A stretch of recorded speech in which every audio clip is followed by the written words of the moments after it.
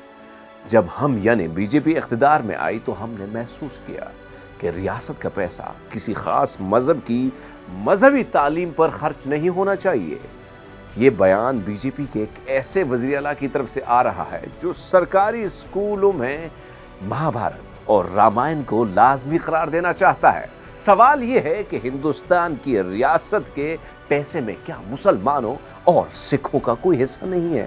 ہمانتا بسوا سرما کا مزید کہنا تھا کہ تمام مسلمان اور سکھ ہندو تھے، اوپر سے کوئی مسلمان اور سکھ ہو کر نہیں آیا۔ کوئی ایز اے مسلمان یہ دھرتی میں نہیں آیا، بھارت کا دھرتی میں سب ہندو ہی تھا۔ ہندوستان کی سرزمین میں ہر کوئی ہندو تھا۔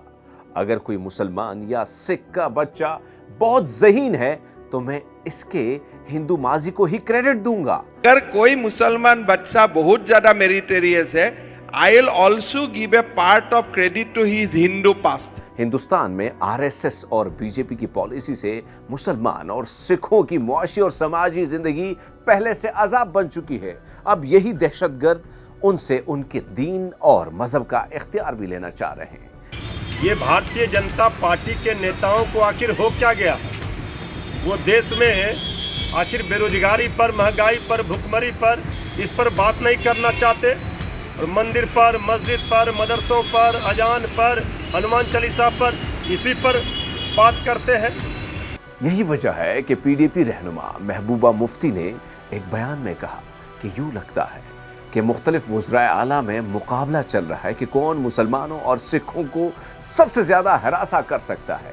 آپس میں جو چیف منسٹر ہیں ان کا اس وقت مقابلہ ہو رہا ہے ایک دوسرے کے ساتھ کہ کون زیادہ سے زیادہ مسلمانوں کو تنگ کرے گا، مسلمانوں کو خدا نخواستہ نیز نابود کرنے میں پہل کرے گا۔ اسی لیے مسجد اور مندر کے مدعے اٹھائے جا رہے ہیں، مسلمانوں کو پرووک کیا جا رہا ہے، ان کو اشتعال دلایا جا رہا ہے۔